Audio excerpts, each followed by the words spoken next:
mentiras que proclamaram a nossa república.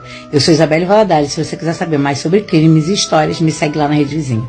Pois bem, fake news sempre existiram, e essas duas que eu vou contar agora foram decisivas para a proclamação da nossa república. Todo mundo sabe que Marechal Deodoro da Fonseca e Dom Pedro II eram muito amigos, inclusive sabiam de particularidades da vida de cada um. Quando acabou a Guerra do Paraguai, Marechal Deodoro da Fonseca ficou muito insatisfeito com Dom Pedro II porque não houve um aumento de soldo, de salário, para os militares. Esse aumento não tinha como acontecer, pois Dom Pedro II tinha problemas maiores para resolver.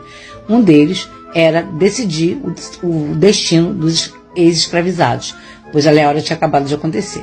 Mas os militares não estavam satisfeitos, a maçonaria não estava satisfeita, a igreja não estava satisfeita, mas o povo seguia satisfeito com o nosso imperador. Tanto que o golpe aconteceu sem que o povo soubesse. Mas quais são as mentiras contadas? Para começar, naquele período da história brasileira, os militares estavam com o pensamento positivista de Auguste Comte. Era um pensamento que acendia a Revolução Francesa e que era contra muita coisa, principalmente as coisas retrógradas.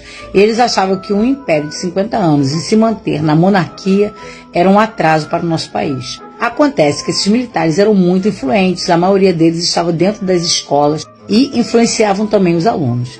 E eles começaram a espalhar notícias fakes para que chegassem aos ouvidos do Marechal Deodoro sobre uma suposta traição de Pedrinho contra ele, alegando que Dom Pedro II iria mandar prender Marechal Deodoro da Fonseca, Solon Ribeiro e Benjamin Constant. Deodoro, então, resolve tomar atitudes, mesmo sabendo que Dom Pedro II estava em Petrópolis. Ele vai até o Paço Imperial e destitui o ministro Visconde de Ouro Preto. Esse golpe era apenas contra Visconde de Ouro Preto, não era contra a família imperial, pois ele sabia que se ele criasse um golpe contra a família imperial, a Marinha iria contra ele. A Marinha era muito forte naquele tempo da história. Mas, como fofoca rola mesmo, essa bênção aqui, Solon Ribeiro e Benjamin Constant voltaram no Marechal Deodoro e falaram para ele uma história de que o Dom Pedro II iria destituí-lo e colocar Silveira Martins no cargo.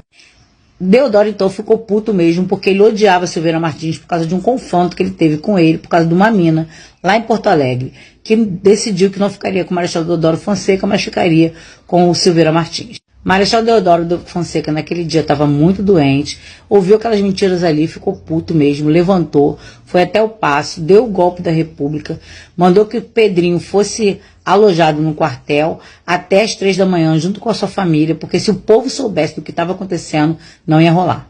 Foi instalada uma república provisória que ficou provisória por 103 anos, quando houve o primeiro plebiscito